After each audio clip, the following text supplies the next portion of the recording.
السلام علیکم ورحمۃ اللہ وبرکاتہ۔ اسلامک معاشرہ یوٹیوب چینل پر محترم سامعین، محترم ناظرین حضرات، آپ اور ہم شرعی مسائل کے ساتھ ساتھ خوابوں کی تعبیر بھی سن رہے ہیں، سیکھ رہے ہیں۔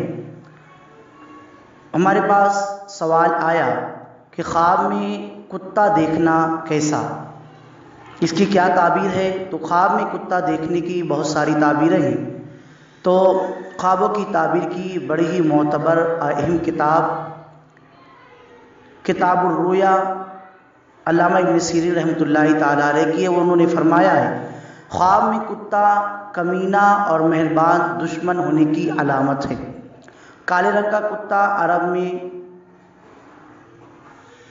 دشمنی ہے اور سفید رنگ کا عجم میں دشمنی، اور اگر دیکھے کہ کتے نے اس کو کاٹا ہے تو علامت ہے دشمن سے تکلیف اٹھائے گا، اور اگر دیکھے کہ اس کا کپڑا کتے کے منہ سے تھوک سے آلود ہو گیا ہے، علامت ہے کہ دشمن کی بات سے اسے نقصان ہوگا، اور اگر دیکھے کہ کتیے نے اس کا کپڑا پھاڑا ہے، علامت ہے کہ اس کے مال میں نقصان ہوگا، اور اگر دیکھے کہ اس نے کتے کا گوشت کھایا ہے، علامت ہے کہ دشمن کو دور کرے گا، اور اگر دیکھے کہ کتے کو روٹی دی ہے، علامت ہے کہ اس پر روزی اور زیادہ کر دی جائے گی۔ اسی طریقے سے حضرت ابراہیم کرمانی رحمۃ اللہ تعالیٰ علیہ نے فرمایا ہے کہ اگر دیکھے کہ شکاری کتے کے ذریعے شکار کرتا ہے تو اس بات کی علامت ہے کہ اس کو دشمن سے جو دانش مندی کا دعویٰ کرتا ہے خیر پہنچنے والی ہے۔ حضرت جعفر صادق رحمۃ اللہ تعالیٰ علیہ رضی اللہ تعالیٰ عنہ نے فرمایا ہے، خواب میں کتا دیکھنا 4 وجہ پر ہوتا ہے۔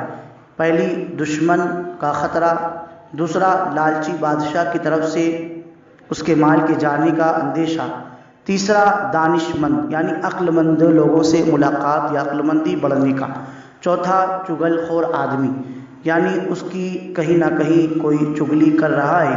یہ ساری چیزیں ہوتی ہیں، اس لیے ہمیں چاہیے کہ جب ایسے خواب دیکھا جائے تو اللہ تعالیٰ کی بارگاہ میں دعا کی جائے کہ اللہ جو صحیح تعبیر ہے میرے حق میں اسے فرما، اور جو بری تعبیر ہے اسے تو بھلی میں تبدیل فرما۔ اللہ تعالیٰ ہمیں دنیا اور آخرت میں بھلائیاں عطا فرمائے۔ السلام علیکم۔